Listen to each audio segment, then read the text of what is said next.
If you'd like to support the channel, or if you just enjoy reading dark, poetic stories by obscure writers, consider checking out my book Discarded Horse Feathers, available at all major fine retailers. What started out as simply a battery swap turned out to be much more than that. Let's begin by using a Phillips PH0 size screwdriver to remove the 4 rear screws. Holding the controller upside down, gently lift up the horns before separating the shell. If done too quickly, it's possible to dislodge one or both of the shoulder buttons, but they are easy enough to put back into place. Just don't lose the tiny springs. Okay, slide the battery's white connector straight out. Note how puffed up that old battery looks compared to the new one. We'll replace the new battery, which is a 2000 milliampere instead of the 1000 milliampere. So we expect it to last almost twice as long as the OEM battery. Center the shell properly on the shoulders before tucking the lower pins into the rear shell. And it should comfortably snap into place. If you feel any resistance, open it back up because you might be compromising an internal component. Alright, let's test it out.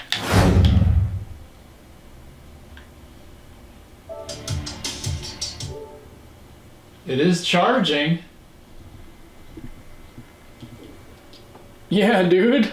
Now, as a thank you gesture for allowing me to borrow his PS4, I want to give PX something extra special. I purchased a Ghetto cheap LED mod from a Chinese vendor off of eBay. Begin by pulling the shell apart, and as you can see, I learned to do it more carefully, this time as to not disturb those shoulder buttons. Now, before removing the lateral flex cable, I use a Sharpie to mark its orientation.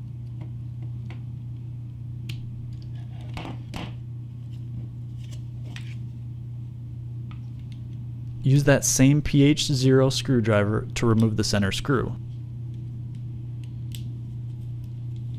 There will also be a flexible cable at the top that needs to be removed. Pull out the battery and its housing will simply unhook from the circuit board.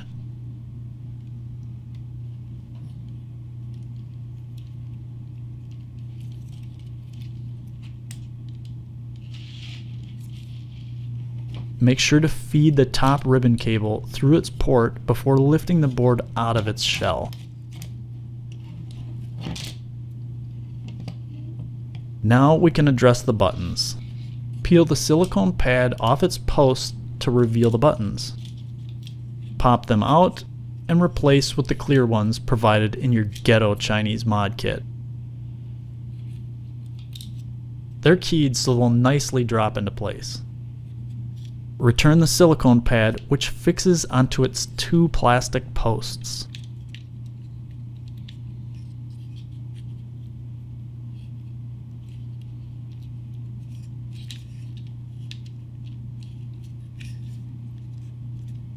Repeat the process on the other side with your D-pad arrow keys.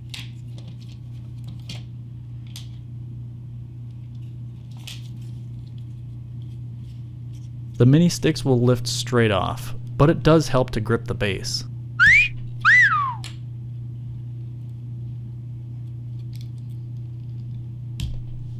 Viewed from the controller's face, peel the LED light board backing and line up over the button's flex board.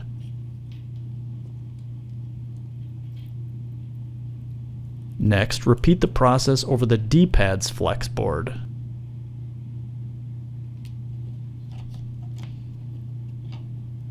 Now place the first circular LED circuit over the left mini stick.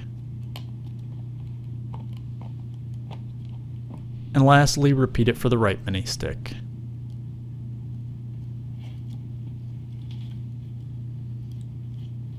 The new clear mini sticks are keyed, so don't force them down the wrong way. If lined up properly, they will easily slide down the shaft. Please pay careful attention because this part gave me a lot of difficulty. Wire placement can interfere with button function. The best place that I found to run the wiring is through the center, for which I used a bit of electrical tape to secure in place. I also secured the wire traveling to the mini sticks above the lower shock motor. If the option and start buttons fell out during your disassembly process, put them back at this time. Lay the circuit board in, making sure to feed that upper ribbon cable through its port.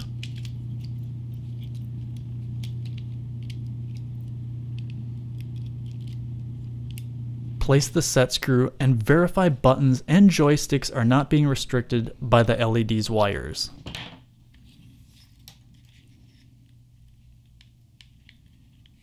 Feed the ribbon cable into the connector and return the dark flap to secure it in place.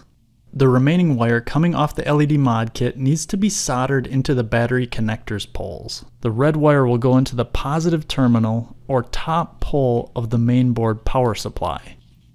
The green wire will go into the negative terminal or lower pole. Now, if placed in reverse order, it won't cause damage or anything, but it will not light up. Because this is such a small area, I like to use a multimeter to verify that the solder joints are not touching each other. Put the battery housing back and the battery.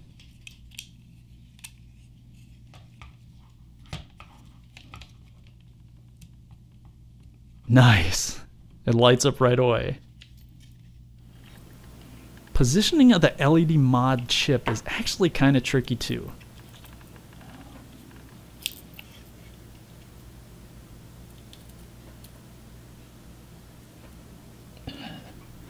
Oh, so when this gets touched, or when it shakes. Nestle it right above the dual shock motor with the copper vibration sensor oriented vertically. There's actually a cozy little groove in the plastic molding. Alright, we're almost done. Insert that lateral flex cable that we marked earlier. Make sure all the LEDs light up and the PlayStation button works as well.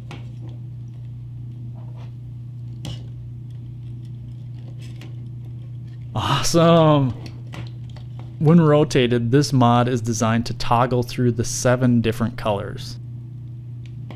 I kept running into a problem. Whenever I put the controller back together, the PlayStation button wouldn't work, or if it did connect, if I added pressure near the top, it would then disconnect. Turns out because of the added contents in the controller's body cavity, the reset button was inadvertently being pressed.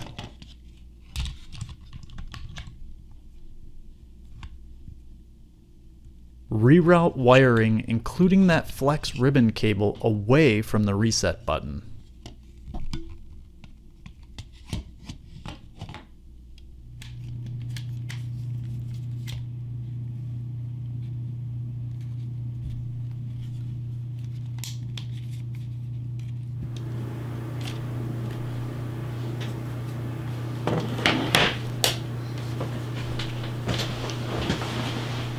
Beautiful.